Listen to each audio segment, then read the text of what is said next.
Alright, hello everyone, welcome back to the channel. Today, I'm finally giving you guys my reactions to UFC 320. I know this video is not going to do anything in the algorithm. It's been way too long. This is coming out on a Tuesday.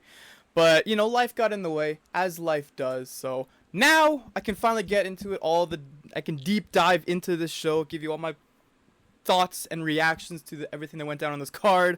And we shall start this off with the opener being between Brogan Walker and Veronica Hardy. I thought Hardy did well as I thought she would.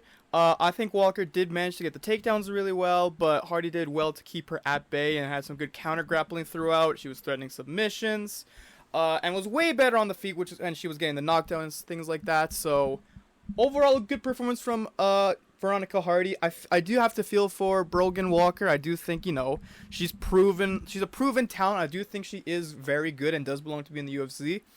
But losing 3 fights in a row and going 0-3 in the UFC is not a good look. So hopefully she is able to stick around, but I can't overall see her doing that. So that sucks to see, but still, very good performance from Veronica Hardy here. Up next, Ramiz Brahimaj defeats Austin Vanderford by second round submission. I was actually very impressed by this. I'll have to give Brahimaj his credit, dude. I thought he looked okay. So in the first round, he lost the first. He was getting controlled. He wasn't really doing much of anything. But then the second round, he made the correct adjustments. He made the right decisions. He came back. He got a head kick off of Vanderford, which wobbled him badly. And he was able to get the guillotine in and come back and win the fight. I actually really rate this performance here. You know, I think he took advantage of everything he needed to against someone like Austin Vanderford, who is pretty chinny and does not do really well on the feet. It shows that I think he is improving his game as he fights and as he's going on in his career. So that does leave me quite excited to see what he does in the future here. So I rate that performance a lot, actually. I thought that was pretty cool. A performance I did not rate, though, was fucking Chris Gutierrez, man. This guy is so boring. This fight is so boring, man.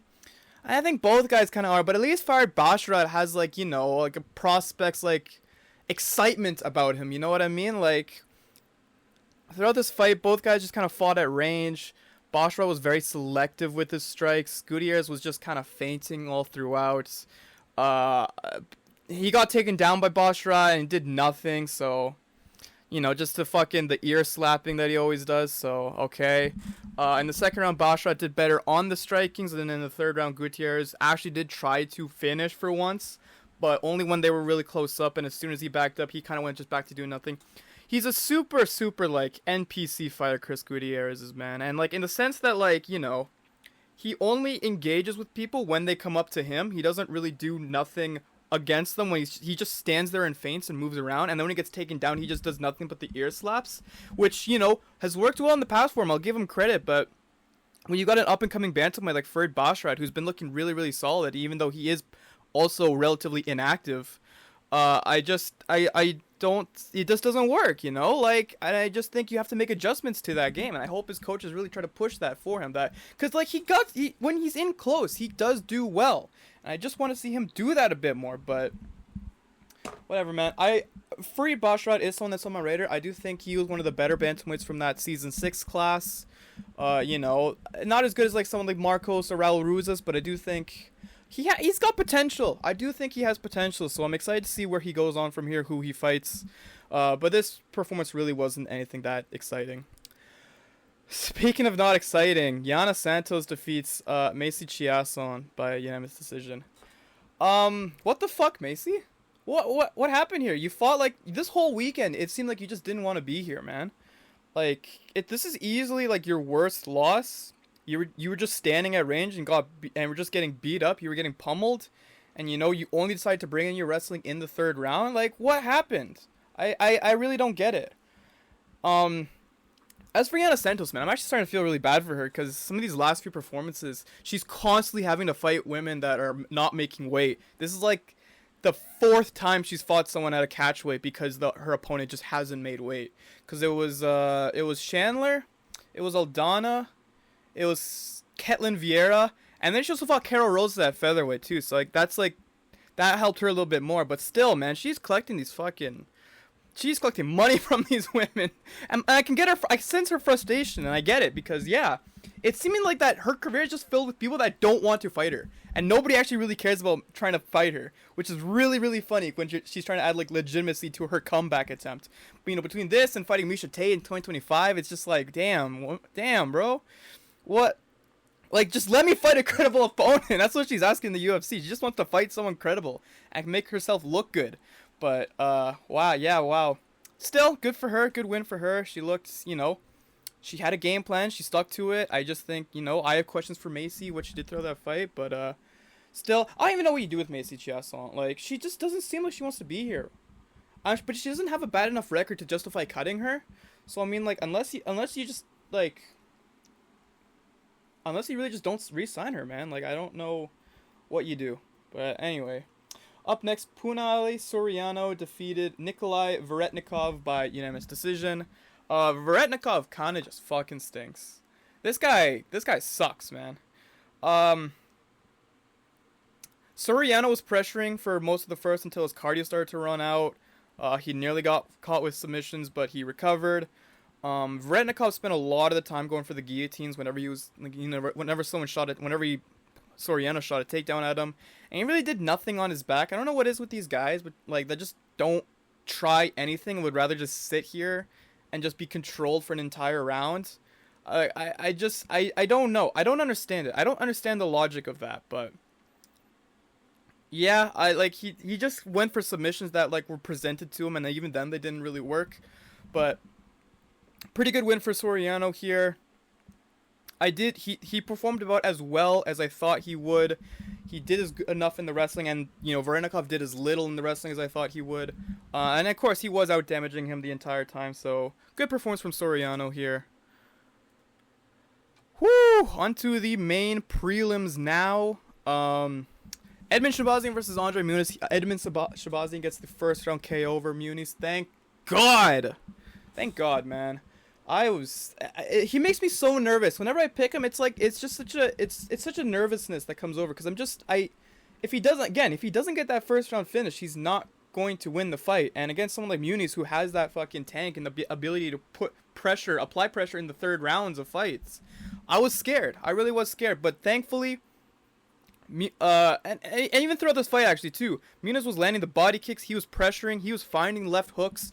And I was just watching this. I was like, no way, man. Like, it looked too even for a Shabazian first round. I was like, fuck, man. I was like, there can't be a way Muniz actually fucking wins this. But thankfully, Shabazian landed a good left hook. He followed up with the elbows. He got the knockdown, and he got the TKO win. Thank Lord above. I don't know, man. It's not like it's not impressive that Shabazian does this. I just know, like, if he ever fights like better competition, like, he just will struggle and he just can't go the whole distance of a fight without looking bad. So I don't know where this puts him. I don't know who you want to fight him up, like, put him up with again next. So we'll see. But regardless, good performance. Muniz is not an easy person to beat, so good for him. Oh, this fucking next fight, dude. Jakub Wickelotz defeats Patchy Mix by split decision.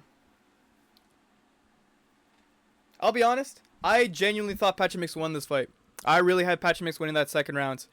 And I thought he got robbed pretty bad. I thought it was a pretty bad robbery that Patchy Mix suffered here. But then I made the mistake of going back and watching the fight again, which is a mistake for two reasons. Number one, because this fight is boring as shit. But number two is the fact that Patchy Mix fucking sucks at fighting. This guy sucks, man. I can't believe I had to spend so much time when Bellator was around listening to some fucking like fake hardcores talking about, oh, Patchy Mix gonna come in and smoke everyone in the bantamweight division. Dude, he's gonna clear this fucking division, bro. He's just the next up and coming guy, and he's losing to fucking debutantes from KSW, bro. What are you doing? Okay, first round, this guy was shooting some of the worst takedowns I'd ever expect this man to shoot. They were leading to multiple guillotine attempts that Wickelotz was able to do damage from. He was able to get top position, started fucking hammering his fucking elbows into his face, which swelled up Patchy Mix's eye really badly. Second round, Patchy Mix was started to actually fight decently on the feet. He was packing him up, he was doing more damage, and then he was landing takedowns that Wicklass couldn't really capitalize on. He was just trying to escape. He was just trying to defend himself from. And then in the third round, yeah, it was total control time from Patchy Mix, but still, I can only assume, right? They just looked at the way this fucking guy was fighting in the second round. The judges looked at the way this guy was fighting in the second round and just said, man, fuck this. Fuck you, man. We're not giving you this round. You fight like shit. And you really did. I can't even be mad. Because he legitimately did fight like shit. I don't know where this leads him. I don't ever want to see this guy fucking fight again in my life. I'm never picking him to win another fight. I think fucking... Like, if you... Free Bashot's gonna beat this guy. I think he could. I think he legitimately could. I don't know what this does for him. In terms of... Okay. In terms of for... Jakub Wicklass, this is a good win. Looks good on your resume. I do think he has a potential to face the loser of the Chito Vera Ayman Zahabi fight. So that's kind of where my brain goes in terms of, like, you know, the next opponent for him. Or someone like a bit lower, like a Kyler Phillips maybe. So somewhere along those lines I think is where he'll end up. But good performance from him. Patchy Mix, fuck you, man. Like no way I'd hear all these people hype you up for years just for you to fucking lose to a regional fighter. Up next, Daniel Santos defeats Zhu Sang Yu by a second round KO. This was a very entertaining fight. I was quite entertained by this fight. Yu spent a lot of the first round clip farming. He was emoting. He couldn't really find the strikes at range that at least I expected him to.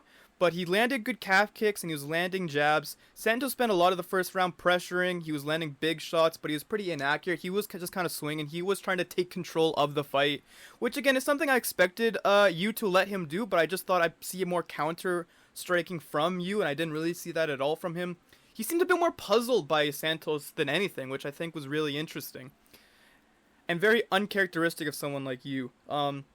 Second round, Santos pressured him into a left hook, gets the TKO win.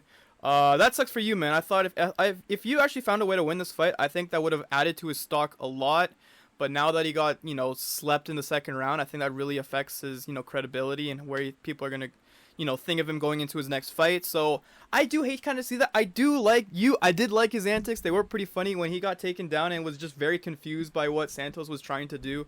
I thought was pretty funny. So I do hate to see this though, man. I really do hate. I do hope. I mean, hopefully he's just gonna be one of those guys that can just, you know, appear on like a Fight Night prelim card and just get a really flashy KO win over some fucking absolute can. But still, good performance from Daniel Santos. I do rate Daniel Santos a lot, actually. I think he is on a good trajectory in his career, so hopefully he's able to continue that moving forward. Next fight was some fucking ridiculousness, man. Tristan Vines versus Atiba Gauthier. This was like a boxing ass fight, dude. This is what I expect like shit to like happen in boxing with you know, like some of these can crushers that are coming in, you know, like. So Tristan Vines making his last minute appearance, last minute fight to fight Atiba Gauthier. Atiba Gauthier is 8-1, fucking knocking out every single person in sight. The fight starts. Tristan Vines is just running around the octagon. He's really trying to avoid Gauthier, like put some serious distance. Not even like range fight, but like genuinely like I'm trying to get as far away from you as possible type beat. Gauthier, so Vines then shot for a takedown from super far away. It was like one of the worst takedown attempts I've ever seen in my life. To which Gauthier not only pushed him up, but fucking kneed him in the head, which he got a knockdown for. And then more running around. Vines shot for another takedown. Dude, I'm like, this is the craziest thing I've ever seen in my life. Gauthier went for like the fucking elbows. To like what you do when someone's taking you down, like and their head's outside, you just elbow him to try to disorient him. That apparently was enough to knock out Tristan Vines, because then Gauthier was able to pick him up, slam him down to the ground, and fucking start throwing fists at him, and that was it. If he gets the first round KO, I don't know what the fuck any of that was. I don't know what business this had being the feature prelim fight of the night. Tristan Vines fought that fight like if I was stepping into the octagon with Atiba Gauthier. And really, they should really not let those kind of fights happen, man. Like, you shouldn't... you shouldn't allow this, man. You shouldn't let debuting fighters fight on like 4 days notice, because you're gonna get performances like this, man. Because I genuinely think like he really knew he had no chance to win this. He was in it for like the 30K or whatever they were paying him for this performance, and I don't want to say he took a dive, but I don't think he actually even tried to beat Gauthier. He really didn't. I think he was looking for like any strike that was like really. It was like a fucking It was a Bob Sapp performance, actually. That's what just this fucking reminds me of, dude. This was a Bob Sapp-ass performance. So, I want to see Gauthier get good performers. I want to see him fight good fighters now, dude. I'm sick of these fucking, like, Can Crush. I'm sick of this fucking Sean O'Malley-ass fight career he's had so far, bro. Give this guy someone good, bro. Give this guy an actual fucking test, man. Like, we can't... I love this guy. He's cool, but, like, give him someone like Kelvin Gastelum, dude. Let's just actually test this guy's abilities. But those were the prelim events. Pretty not crazy prelims, I don't think. They weren't really anything too special, but they were decent enough that I was pretty entertained throughout. Next fight, though, first fight on the main card, Joe Pyfer versus Abus Magomedov. Okay, Joe. I see you, Joe. That was a very good performance from Joe Pyfer. First round, he went for the takedown, but unfortunately, he did get out-grappled. Abus was going for the submissions, but he was able to... He had the scissor fucking thing on him, which is embarrassing, truly. But second round, Pyfer then gets the knockdown. He uses his striking to get the knockdown. He stays on him. He's going for submission, and eventually gets it. I believe it was a rear naked choke, or some kind of choke, but... That was the fight. That was the kind of performance I expected Joe Pyfer to have. Actually not even, because I thought he would go like, I thought he would actually go the distance with Abus here, but I was really impressed by this performance from Joe Pyfer here. I think this is the kind of guy we expect to see when he's fighting guys like Jack Hermanson in the main events of fight nights. And so to see him kind of come back a little bit, actually put on a good performance against someone who was just outside the rankings, is a really good indication that he still is someone that deserves to be up within the rankings. It actually surprised me that he wasn't going into this fight. So I do think he does get a rankings spot now. He can fight someone with someone like Jared Cannonier would be very interesting to me to see how he does against someone like that. But good performance from Joe Pyfer here. Really happy for him. I think he performed really well. Someone else that performed really well was Yusuf Zalal over Josh Emmett, dude. Dude, fucking Yusuf Zalal, man. This guy. Okay, listen. I like Yusuf Zalal. I think he has a very interesting career arc. I think he can actually put in really good performances against people that that you don't expect him to. You know, I super rate his Jack Shore win. And I can't really rate his Calvin Kattar win that heavily, but he did in fact get hit. This performance I can actually rate pretty decently, bro, but because the fight starts, one strike was thrown from Zalal, he just and it did not land. He then takes down Emmett, gets on his back, he transitions into an armbar and gets the tap, and then the crowd just fucking boos him like. It was super anticlimactic to the crowd, and like I definitely wasn't expecting that to be a fucking finish either, but holy, that was so funny when the crowd was just booing. And then he's doing his interview afterwards, he's like shouting out Josh, I mean, he's a legend, he's doing like the usual, you know, like basic NPC kind of like post-fight interview, and the crowd's just booing the entire time, man. It's fucking hilarious. I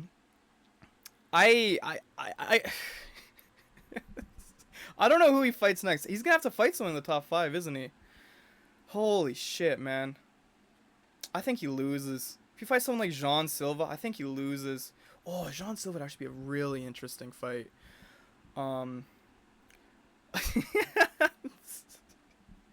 It makes me like him a little bit more, just how much like fucking fans just can't connect with him, because it's kind of like it reminds me of like the wrestling aspect, like just fucking someone like Roman Reigns, or like just some fucking generic babyface they're just trying to get over by giving him big wins, and the crowd just isn't reacting at all. Except this is real life, and like you just have to keep going, even though nobody fucking rates this guy. Oh man. As in terms of what this means for Josh Emmett, I think he needs a comeback fight really quick. I think, yeah, he does need to shake off this loss. He's now 1-4 in his last 5, which sucks. But again, makes Bryce Mitchell look really silly. Yeah, man, that's tough. Yeah, that's tough for Josh Emmett. I think he can come back. I think given the right opponent, he will bounce back off of the right opponent. But like if you give him someone like William Gomez, like I think he could beat him. I think so, maybe. Uh, yeah, man. But good performance. Listen, Yusuf Zal continues to climb up the featherweight rankings. I heavily rate this guy. I think he is super like interesting, and I have to back him up, even though nobody else does. But good for him, man. Good for him. Oh my goodness. This fight. Khalil Roundtree Jr. versus Yuri Prochazka. Come on. What can be said that hasn't been said about this fight already? Yuri Prochazka is the greatest fucking fighter of this decade, bro. This guy is unbelievably awesome. In every single aspect, this guy is fantastic, dude. He is the perfect fighter for like the fans, man. He's the perfect guy. He encapsulates everything about MMA fighting, like the spirit, like the psychology of it, everything you'd want in a fighter from this decade specifically, man. So I'll go through the fight.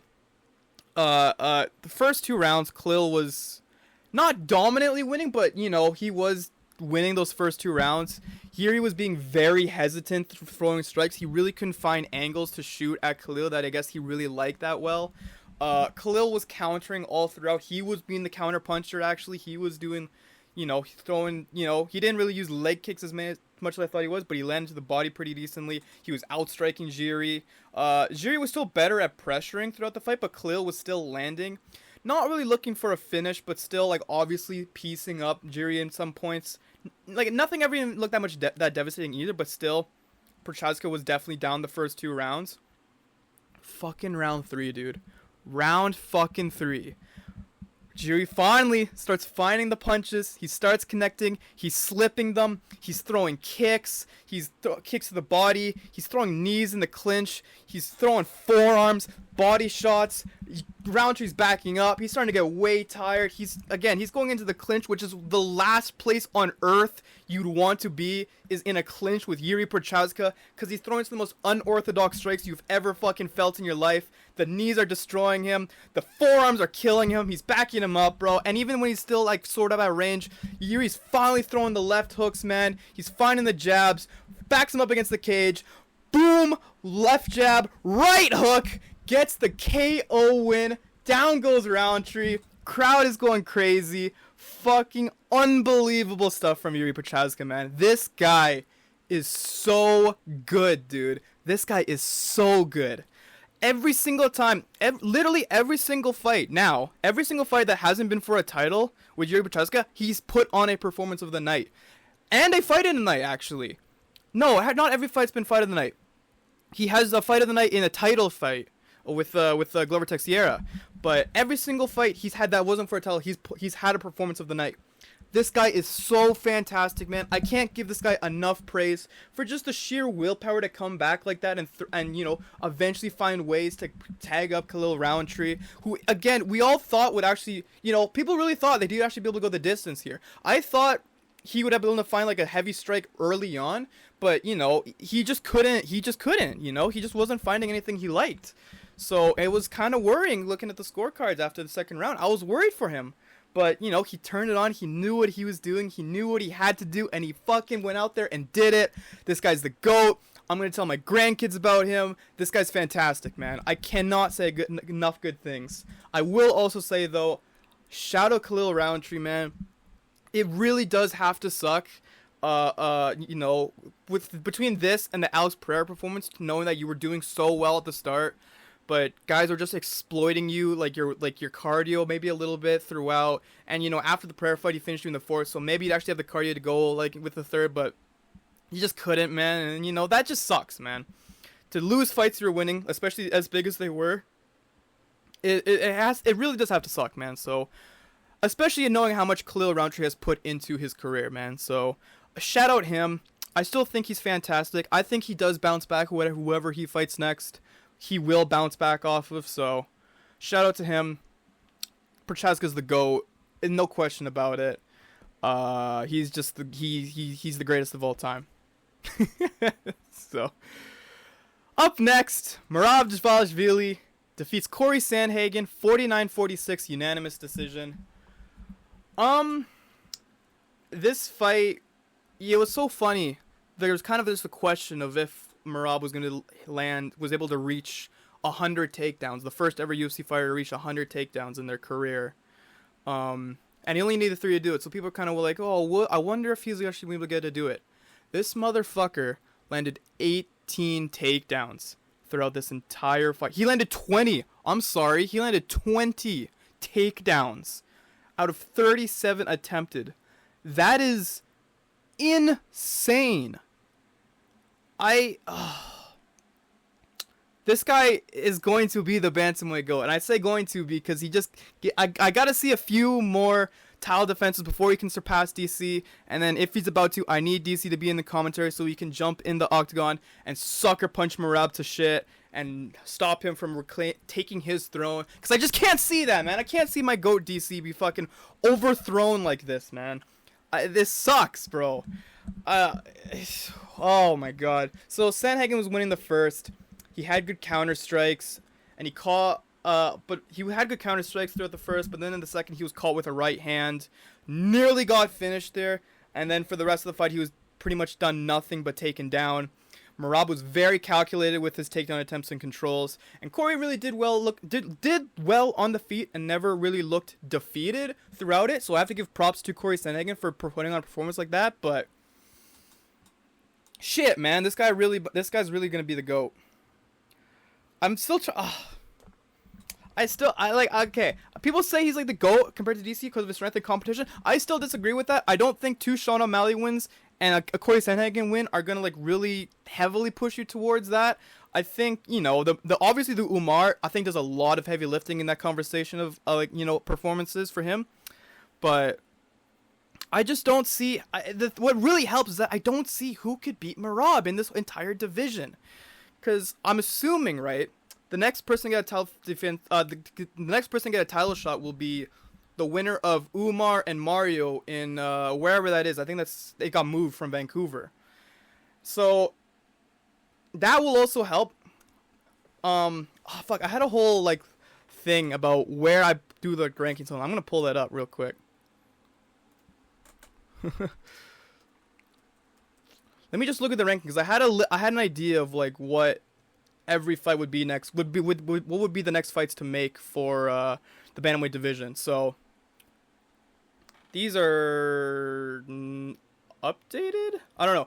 Okay, so the winner of Umar, Mario Batista, fights for the title. Sean O'Malley can fight Song Yadong. Corey Sandhagen can fight the winner of Actually, fuck, no, hold on. Wait. Sean O'Malley can fight the winner of Figueiredo Montel Jackson. Petr Yan can fight Song Yadong. No, he fought Song Yadong already. Petr Yan can fight the winner of Marlon Vera Ayman Zahabi. I think Corey Sandhagen can fight Song Yadong. And then, yeah, I think that's how it plays out. Yeah. And then, yeah, David Martinez can fight Henry Cejudo. I like that rank. I like that matchup. I think that makes sense. I think that all makes sense. Anyway, that's what I would do for going forward with the bantamweight division. But still, amazing performance from Merab here. You have to give it to him. This is his 3rd title defense. He's trying to look for a 4th, trying to fight Petr Yan in December. I don't think that's going to happen at all, but good performance nonetheless from Merab Dvalishvili here. Main event time. What? Like, what?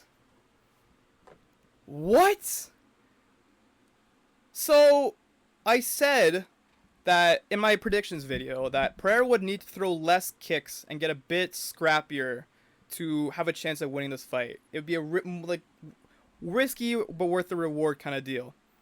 The first calf kick this fucking guy Alex Pereira threw really seemingly hurt Ankalaev, because then he starts switching up his stances a lot. He looks a bit off. He's being backed up. Pereira's starting to pressure him with the boxing, and then out of fucking nowhere, a right hand over the top gets the knockdown on Ankalaev. Pereira gets on top. He's literally forcing Ankalaev. He's forcing Ankalaev to just be stuck here. He has nowhere to go. Nothing he can do to defend himself. Nothing he can do to fight back. Gets the TKO stoppage. Wins the light heavyweight championship again. I could not have been more shocked at this outcome. Cause going into this, right, everyone was kind of like, like, it's just that it makes that first performance look so weird and out of character, which I think I've just got to accept that he has some of those sometimes. When you look at, like, when he fought Blachowicz as well, it's just like he just has these kind of fights sometimes where he just doesn't look as good, dude. Because I don't know what changed. I don't know what changed between the first fight and the second. And I feel like he's just gone back to, like, his old, normal. Like, this should have been how the first fight went. Yeah, I'm flabbergasted by this, dude. Like, holy shit. This was his 5th title win / defense at light heavyweight division, which puts him, I think, tied for 2nd now. He's tied for 2nd with Chuck Liddell and Frank Shamrock. He overtook Daniel Cormier, which I think says a lot about how his career will be looked at here. Super, super interesting. I like I said, I'm blown away. I'm shocked that this went down like this. I think the fight to make would be him versus Carlos Ulberg, probably in Australia, and then you run Magomed Jiri, and the winner of that gets a title shot. There's not really anyone else that's, like, threatening to break out at light heavyweight right now, unless someone beats the winner of Rakic Azmat will be really interesting. I think the winner of that can face Khalil Roundtree. I think that would be a pretty fair fight. Dominic Reyes doesn't really have anyone to fight right now. What does the light heavyweight rankings look like too? Actually, there's another good matchup that I was actually looking forward to as well. Right, Blachowicz versus Bogdan Guskov. I don't think the winner can fight, like, the loser of Pereira Ulberg, if that happens. I feel like they might have to wait a little bit. Or they can fight Dominic Reyes. I don't really care. I just don't think... Blachowicz still being 4th in the rankings is kind of crazy. And then obviously I can tell he just dropped down because... Or he went up because Khalil just went down, but... That's pretty weird. But other than that, yeah, man, no one, like... Azmat and Bogdan are, like, the only guys threatening to break out right now. Azmat will be a very interesting... That will be a very interesting fight, but... Yeah. Pereira wins, dude. He wins. He's champ again. Chama is back. And is definitely not moving up to heavyweight. I'm not fucking accepting that happens, bro. He is not going to heavyweight. He's going to get fucking laid out if he goes to heavyweight, dude. That's not happening. Dana White knows that. That's why he's not booking that fight. Because he's going to fucking lose to Tom Aspinall. I don't see it. Defend your title, like, a few more times, buddy. Let's see the trilogy. Let's see both trilogies. Let's see 3 more title events. Let's see you beat Ulberg. Let's see you beat Yuri. And let's see you beat Magomed again. And then you can fucking go up to heavyweight. But we got shit to sort out first, man. We gotta maintain sustainability in the light heavyweight division. It's been so fucking turmoil. Is that the word? There's been so much turmoil in these last few years. Let's just fucking establish something first. Then you can go to heavyweight. Alright? Yeah, alright? Deal. Whew! Overall, this show was crazy. This card was crazy. The main card was pretty good. I can't remember my total tally of picks here. Actually, hold on. 0-1. I got 1, 2, 3, 4, 5, 6, 7, 8, 9, and then 1, 2, 3, 4, 5. I went 9 and 5 on this card. I feel like that's a lot. That's actually not as bad as I thought it would be, considering I said everything was like a lock on this card, but still, I guess it's not that bad. That's not that bad. That's gonna do it for me though, guys. That's gonna be my thoughts on this. Drop a comment down below what you thought of the card, what you thought of my opinions, what you thought, how would you go predictions wise, and give me your all around thoughts on what happened on this card here. Over here is a playlist of my other UFC reviews and predictions. Here's a video YouTube thinks you'll like, and here you can subscribe. If you enjoyed the video, make sure you leave a like. If you want to see more from me and this channel, be sure to subscribe. That's gonna do it for me though. I will see you guys in the next video. Goodbye.